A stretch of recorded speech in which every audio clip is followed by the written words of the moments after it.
Well, this is Big Backyard Ideas here, and this is our Skywalker trampoline review. This is a Skywalker 15-foot trampoline.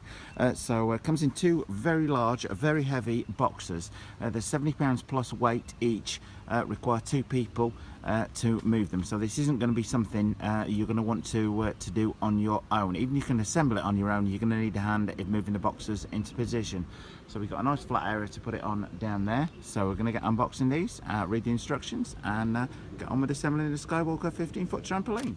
Well, we've got our contents of our two trampoline boxes. There's still, as I said, there's quite a bit of weight in here, but the advantage in undoing both of them is we're going to unpack everything a bit at a time and move them down to the site down there, and that will ease the weight burden rather than trying to carry each of these boxes down, which is definitely a two-man lift job should you need to move it any distance. Well, the key thing that I read on the up on the Skywalker trampoline is read the instructions. Read them fully before starting to assemble it.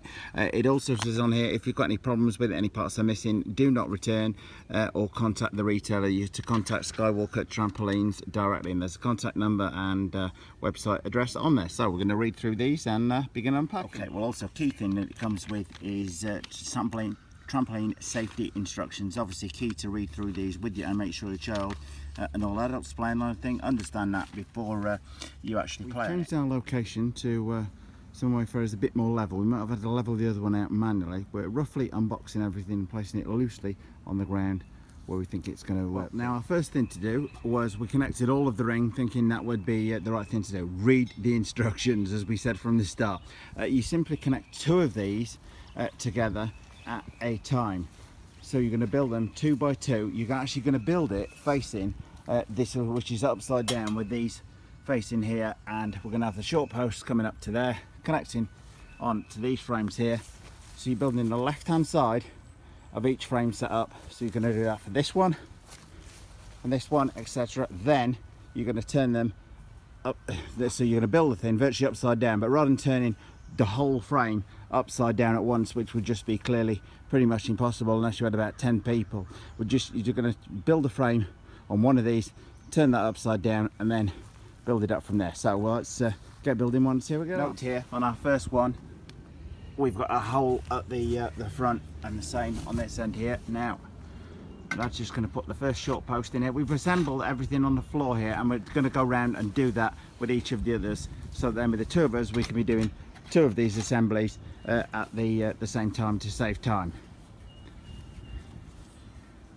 And that links in the top there, and then we've got some bolts to fit through there. But that is how you are going to build the basics of the Skywalker trampoline frame up. We're going to do that for each of these two sections. We've just laid the base bits out there, and we're just going to put the short posts out around now. In just 4 or 5 minutes we've managed to put this together. It definitely helps unpacking the entire trampoline kit, putting everything out on the floor. Don't try and build the thing getting a bit out of the box at a time. Unpack the whole thing. The two very heavy boxes that I thought might have nuts or bolts in have actually got all the springs for the trampoline. We've got some end caps for the top there. These two tools come with it. That's the trampoline spring tension tool. I know that. It does say about using a Phillips screwdriver, but it comes with a Phillips screwdriver sorts included. But I've got one and a rubber mallet they recommend.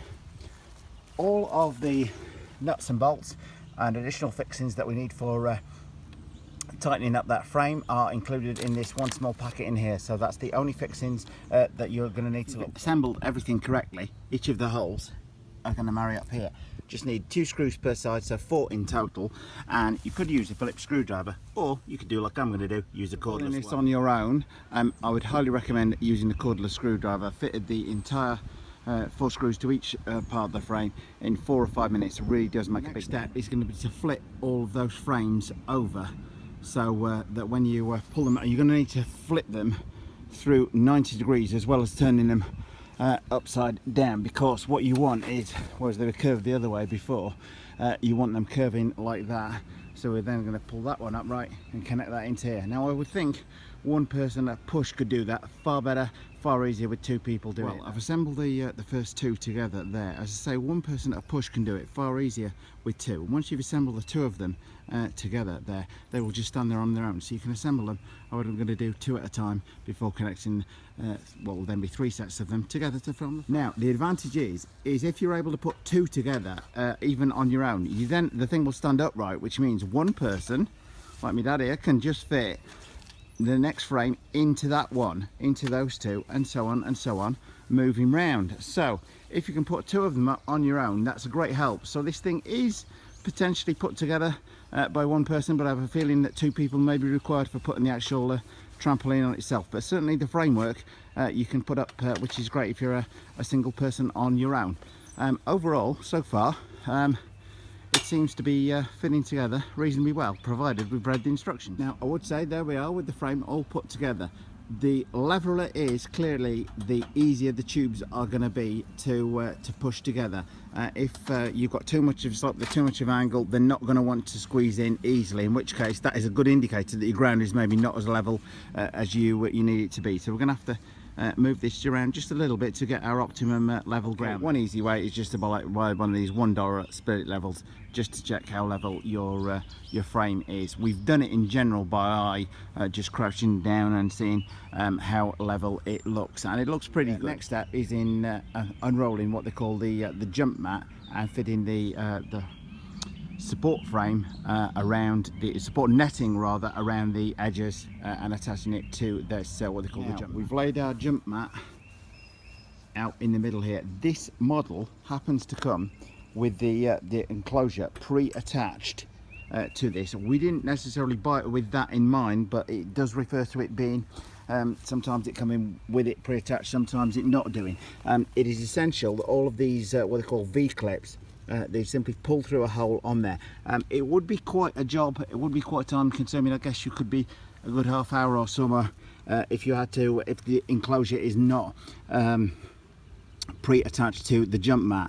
In any case, you still need to go around to check, because we found quite a few that did need still need threading through where it pulled loose, and we just wanted to check they're all safely attached. But anyway, not too bad, a lot easier between two people than one, but you could do it on your own. One thing that my dad has just rightfully pointed out as well, there's two warning labels on these. These should face upright, so you know you've got it the right way. There's one the other side there. You will see they're going between the legs, so you don't want the warning label at the base of one of these things. You want it on the gap in the ground, so you're putting it between the legs as opposed to above this metal bit here. So we're just going to okay, one anomaly we found on here, they mention about attaching the door above one of these T-joints, but they also mention this label as being in the center between the legs, yet the label is where the door is, so we can't have that in the center there and the door above the T-joint.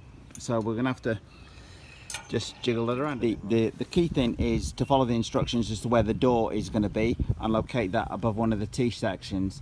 When you are fitting the side enclosure on, it mentions the door being opposite a T-piece. It means a T-piece like this as opposed to one of the uprights like this. The thing that people refer to on putting the springs on at the wrong time, and this is to be very careful on, is to make sure that the enclosure is fitted before you fit the springs on. Otherwise you're going to fit all these springs on and then you're going to have to take them all off because the enclosure fits over these. So we've been lucky and it's come pre-enclosed, but if it comes separately, you need to make sure that enclosure is on before you fit any of the springs on. Otherwise you're going to fit all the springs on, then you're going to have to take them all off just to fit this enclosure over these V-springs. So that's a very, very key part. Now you may be tempted to put all of the springs along like this, one at a time on here, and go right the way around with it. However, that's the wrong way to do it. As my dad has just pointed out, you need to fit this end of the spring into that V-ring first and then pull it across onto here. You're not going to be able to stretch them out on there, so don't do this with them. Simply clip this into one, he says, never goes well on camera, clip this in like there and pull across and put in. Now the one thing I would point out is the springs. They look nigh on identical. You want to put the curved end through the V-loop and this straighter end through this side. First of all, with the spring tensioner, you might think you hook it through there and you pull on this to get it across. You will never get this end of the spring. What you do is you fit the spring tensioner to the other end of the spring and fit it in like that. If you're trying to pull this and pull this, you will never get that into there. You need to just pull the spring tensioner on the end of the actual spring. A warning for you. You will notice that we have taken lots of the springs out because we ended up with too much tension building up as we were trying to get the thing together, because we'd not read the yours truly hadn't read the instructions. What you have to do is, once you put your 4 springs in over on that side, you count 12 holes round, put 1 spring in, then you count 24 holes round, put another spring in, then you count 24 holes round, put 2 more springs in until you've got 8 springs holding the thing up in total. So you're going to need to read the instructions in terms of the spring spacing to get the trampoline evenly tensioned. Otherwise, what we were finding was the last few springs were just getting too tight to pull on. It was looking a bit uneven, so we realized we had a problem. So hopefully, by following this video, you won't make the same mistake. Now, we finished tensioning our springs, so we've got the spring protector pad, which is the blue side facing upwards on here. It has these little elastic ties underneath. It refers to putting the split by the post. The split it refers to is this sort of square section in there cut out to go around the post. It just has elastic ties underneath. What I found is there's no need for a knot. Simply pull the thing tight. There isn't any need to knot it. The spring effect of the elastic on here will hold the thing in place. So we're just going to go around and put all of that in place, and there will be another split, as they refer to it. Here we are, one like that, which is simply going to go around that box on there. And again, you've got the ties underneath. We've also got ties on the inside. Now, to put those on, obviously you're going to need to get underneath the trampoline, but again, all this could be done by one person. We've thought about it, is the spring tensioning much easier with 2 people, but the fact of it is you're just putting one on here, one on 24 along, one on 24 along, and you're gradually putting the tension on the thing. So just one person can do this on their own, meaning that it would highlight that this trampoline could be assembled by a single person. Easier with 2, but can be assembled by a single person, I think. Now, while we have these ties on that you fasten around the frame and the thing, a tip would be to fasten the ones on the inner ones which go through the rings. It'd be to fasten those on first, save bending underneath the trampoline to put them on. Next bit for our surround enclosure, we are putting the foam pads on the angle parts here, and the foam pad on each of these straight parts here has been done by my little helper here. And then the straight part links to the curved part.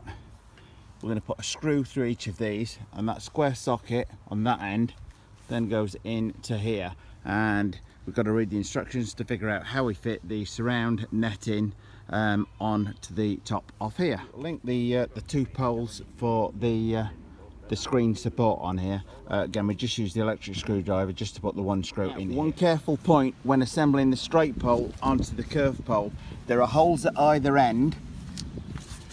The mistake I made in the first place was fitting this end, which has got the 2 holes in the middle here. You need to fit the curved pole, you need to fit the bit with 1 hole in the middle. You want the one with the 2 holes in at the top, because that's going to be vital for the end cap. So make sure the 2 holes are at the top, not in the middle. When fixing the side screen on, you get one of these blue caps. It's got a captive nut on one side of it that faces away from you towards the inside of what's going to be the inside of the trampoline. That blue cap then slides on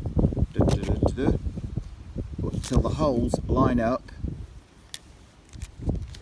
on here. We're just going to, a little bit of jiggery pokery going through. We're going to get one of the long M5x50 black screws it comes with, which is going to go through all of the plastic and the 2 holes on the metal. Hence the important bit being to have the 2 holes on the curved pole at the top of the assembly, and that screws through into the captive nut on the other side of here.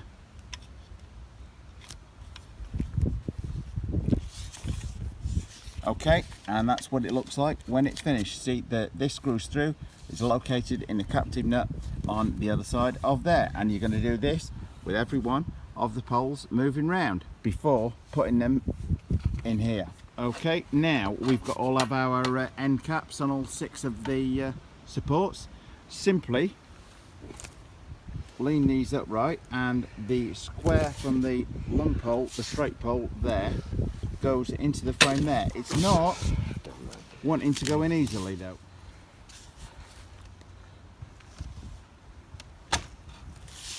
What we found is, while the diagram shows to have all of these uprights leaning on the outside of here off of the floor, what we're finding is there's too much tension, and that we're better with them moved like this, so that they're lying on top of the trampoline before assembling them. Okay, now we've got a technique for doing this.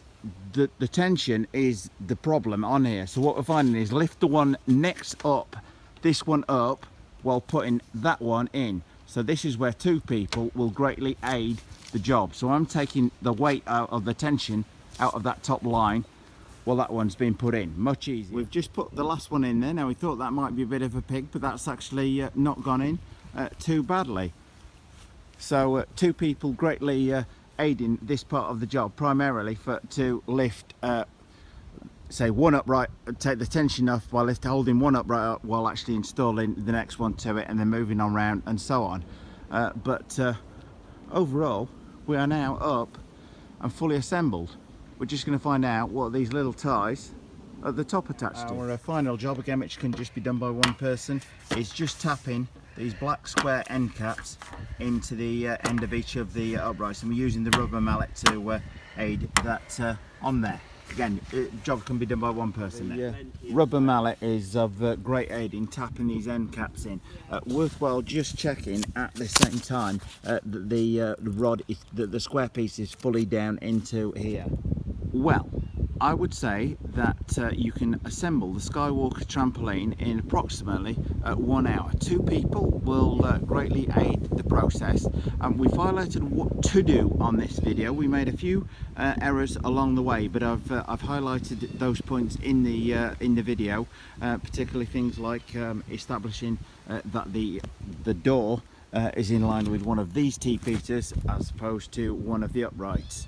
Otherwise you might have to take the whole trampoline deck down again, turn it round to put that in line. So hopefully learn from our mistakes and follow this video step by step, and you should have no problem at all putting this together. I would say that I think one person with a bit of effort can put this together themselves. If anything, the only job that you might need a second person for is putting these uprights up, because the weight of the next one wants to pull the netting down, and it can be quite a struggle to get it in. That's the only job where I would say definitely a second person is ideally required. Other than that, highly impressive. Well, I hope you enjoyed this sort of review and assembly of the Skywalker 15-foot trampoline. So what I need now to do is find somebody to test it with. And the zip can be fastened from the inside as well as the outside, meaning you can do it and bounce on your own if need be. Thanks for watching Big Backyard Ideas. For more great videos like this one, please follow us on YouTube by subscribing. Thanks for watching.